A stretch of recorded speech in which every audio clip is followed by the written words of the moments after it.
ଏକ କର୍ଣ୍ଣର ଦୈର୍ଘ୍ୟ ଅନ୍ୟ ଗୋଟେ କର୍ଣ୍ଣର ଦୈର୍ଘ୍ୟର 80% ହେଲେ ରମ୍ବସର କ୍ଷେତ୍ରଫଳ ବୃହତ୍ତମ କର୍ଣ୍ଣର ଦୈର୍ଘ୍ୟର ବର୍ଗର କେତେ ଗୁଣ ହେବ?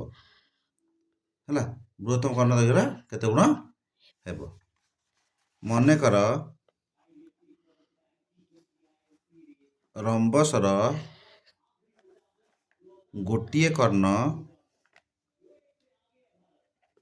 x, ଅନ୍ୟ କର୍ଣ୍ଣଟି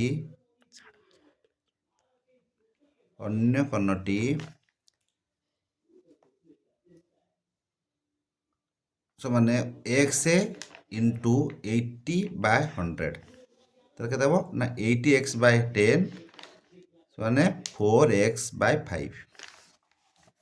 ତାହେଲେ ରମ୍ବସର କ୍ଷେତ୍ରଫଳ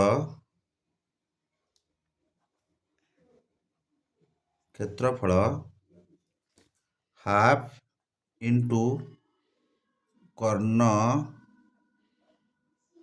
ଦ୍ୱୟର ଗୁଣଫଳ।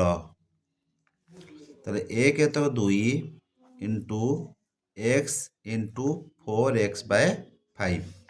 ତାହେଲେ 2 କୁ 4 କାଟିଲେ 2, ତାହେଲେ କେତେ ହେବ ନା 2s²/5। ରମ୍ବସ କ୍ଷେତ୍ରଫଳ କେତେ ହେଲା 2s²/5।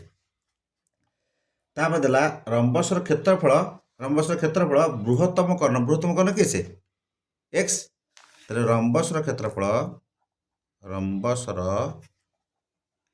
କ୍ଷେତ୍ରଫଳ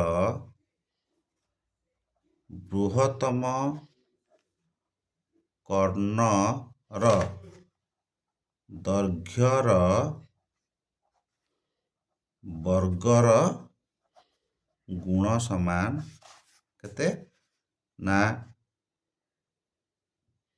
2s²/5 divided by s²। ଗୁଣ ହେଲେ କ'ଣ ହେବ ହରାଯାଏ। ତାହେଲେ 2s²/5 ଇଣ୍ଟୁ 1/s²। ହେଲା, ତାହେଲେ s² କଟିଗଲା, କେତେ ହେବ ନା 2/5 ଗୁଣ।